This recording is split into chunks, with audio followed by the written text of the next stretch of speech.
लद्दाख में लोग सड़क पर आ गए हैं और कारगिल से लेकर लेह तक चारों तरफ प्रोटेस्ट देखी जा रही है। Magsaysay award winner Sonam Wangchuk, जिनसे इंस्पायर होके 3 इडियट्स बनी थी, उन्होंने तो मौत तक अनशन पर जाने की भी बात कही है। पर लद्दाख के लोगों की आखिर डिमांड्स क्या है जिसे भारत सरकार पूरा नहीं करना चाह रही है? क्या यहाँ के लोगों को सच में नेग्लेक्ट किया जा रहा है? आखिर 2019 में जम्मू एंड कश्मीर से अलग होकर खुशियां मनाने वाला लद्दाख आज दुखी क्यों है? इन सारे सवालों का जवाब हम इस वीडियो में जानेंगे। तो चलिए फिर आरंभ करते हैं।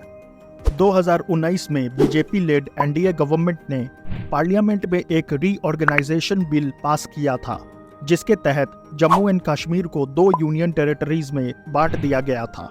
ये तब मुमकिन हो पाया था जब जम्मू एंड कश्मीर के स्पेशल स्टेटस और आर्टिकल 370 को हटाया गया था।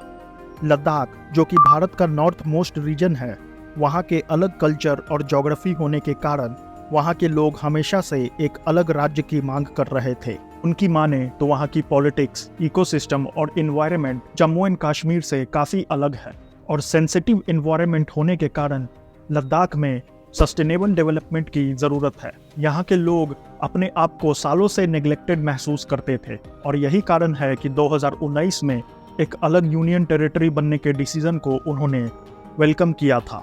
उनको ये आशा थी कि अलग यूनियन टेरिटरी बनके अब भारत सरकार वहाँ के लोगों की डिमांड्स पूरी करेगी, पर उनकी ये आशा पूरी नहीं हुई और यही कारण है कि वहाँ के लोग अब प्रोटेस्ट करने पर उतर आए हैं। पर आखिर लद्दाख के लोगों की डिमांड्स क्या है, आइए जानते हैं। लद्दाख के लोग लद्दाख को एक स्टेट बनाने और इसको 6th शेड्यूल में इंक्लूड करने के लिए प्रोटेस्ट कर रहे हैं। जैसा कि आपको पहले भी बताया था, लद्दाख अभी एक यूनियन टेरिटरी है और यहाँ पर अपनी कोई गवर्नमेंट नहीं है और सेंट्रल गवर्नमेंट इसको डायरेक्टली रूल करती है। स्टेटहुड मिलने से ये भारत के अन्य राज्यों की तरह एक राज्य बन जाएगा और यहाँ पर स्टेट लेजिस्लेचर फॉर्म हो जाएगा, जिसमें जनता द्वारा directly elected members state government form करके रूल करेगी। इससे ना सिर्फ यहाँ के लोगों के डिमांड्स को ज़्यादा अच्छे से एड्रेस किया जाएगा, बल्कि इस जगह की डेवलपमेंट यहाँ के लोगों के ज़रूरत के हिसाब से हो पाएगी। दूसरे तरफ 6th शेड्यूल इंडियन कॉन्स्टिट्यूशन के कुछ प्रोविजंस है, जिसमें भारत के नॉर्थ ईस्टर्न स्टेट्स के कुछ ट्राइबल एरियाज को स्पेशल ऑटोनॉमी और पावर्स दिया गया है। असम, मिजोरम, मेघालय और त्रिपुरा के कई ट्राइबल एरियाज को 6th शेड्यूल में रखा गया है। इस शेड्यूल को 1949 में इंडिजीनियस ट्राइब्स के राइट्स को बचाने के लिए इंडियन कॉन्स्टिट्यूशन में ऐड किया गया था।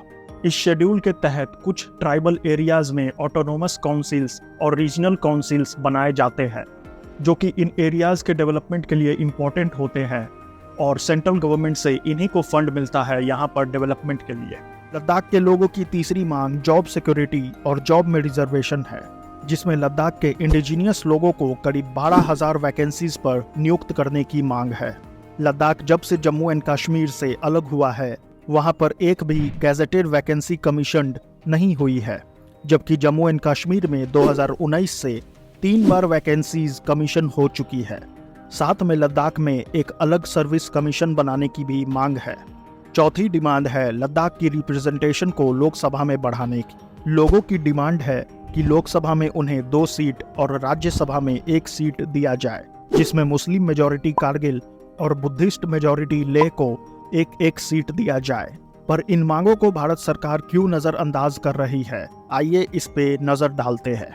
जैसा कि आपको पता होगा, लद्दाख की बॉर्डर्स पाकिस्तान और चाइना दोनों से लगती है और स्ट्रैटेजिकल पॉइंट ऑफ व्यू से ये काफ़ी इम्पोर्टेंट जगह है।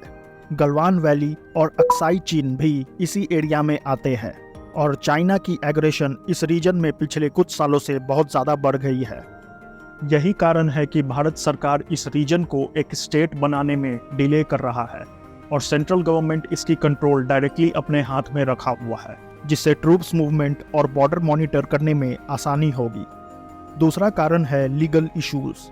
जी हाँ दोस्तों, 2019 में जब से आर्टिकल 370 को हटाया गया है, तब से सैकड़ों पिटीशंस इंडियन कोर्ट्स में फाइल की गई है, जिस पर बहुत सारे वर्डिक्ट्स अभी भी पेंडिंग है।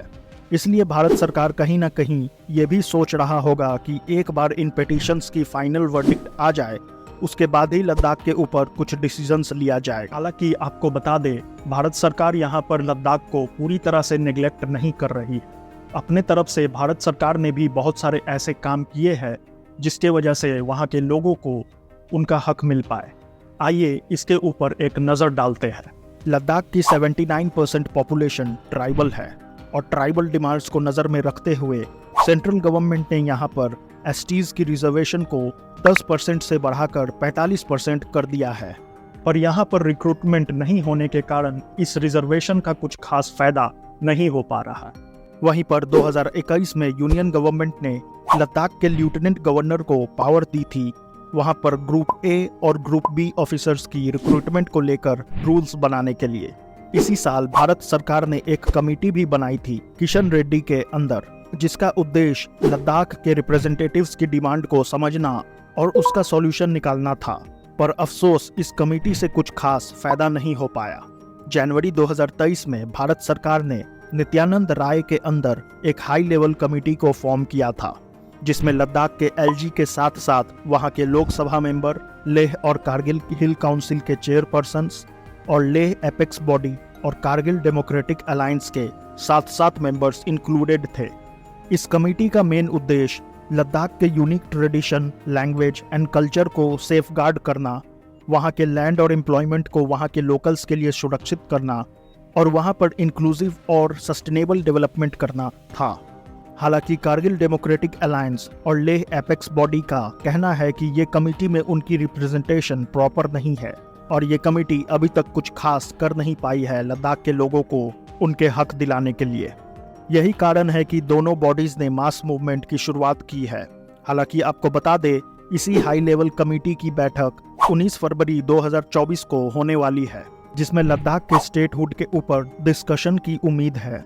भारत सरकार के तरफ से उम्मीद तो यही है कि वहां के लोगों की डिमांड्स को जल्द से जल्द पूरा किया जाएगा, क्योंकि यहाँ के यूनिक कल्चर और वर्नरेबिलिटी को नज़र में रखते हुए यहाँ शांति बनाए रखने की बहुत आवश्यकता है, जिसके कारण इस जगह की भी डेवलपमेंट हो और साथ में यहाँ पर चीनी गतिविधियों को भी रोका जा सके। बात करें 6th शेड्यूल की, तो ये सिर्फ नॉर्थ ईस्ट स्टेट्स के लिए है। इंडियन कॉन्स्टिट्यूशन के हिसाब से 6th शेड्यूल सिर्फ नॉर्थ ईस्टर्न स्टेट्स को दिया जा सकता है और अन्य ट्राइबल राज्यों के लिए 5th शेड्यूल का प्रोविजन है, जिसे प्रेसिडेंट ऑफ इंडिया इम्प्लीमेंट कर सकता है। इसलिए भारत सरकार को यहाँ पर अगर 6th शेड्यूल की मांग को पूरा करना है तो इसके लिए कॉन्स्टिट्यूशन को अमेंड करना पड़ेगा, जो कि एक बिल के थ्रू किया जा सकता है। पर एक चीज़ है जो बिना किसी बिल के किया जा सकता है, वो है मेरे चैनल को सब्सक्राइब करके इस वीडियो को लाइक एंड शेयर करना। और अगर आप जानना चाहते हैं कि भारत में प्रोजेक्ट चीता क्यों फेल हो रहा है, तो मेरे इस वीडियो को चेक करना ना भूलें। मिलते हैं अगले वीडियो में, तब तक अपना ख्याल रखिएगा। धन्यवाद।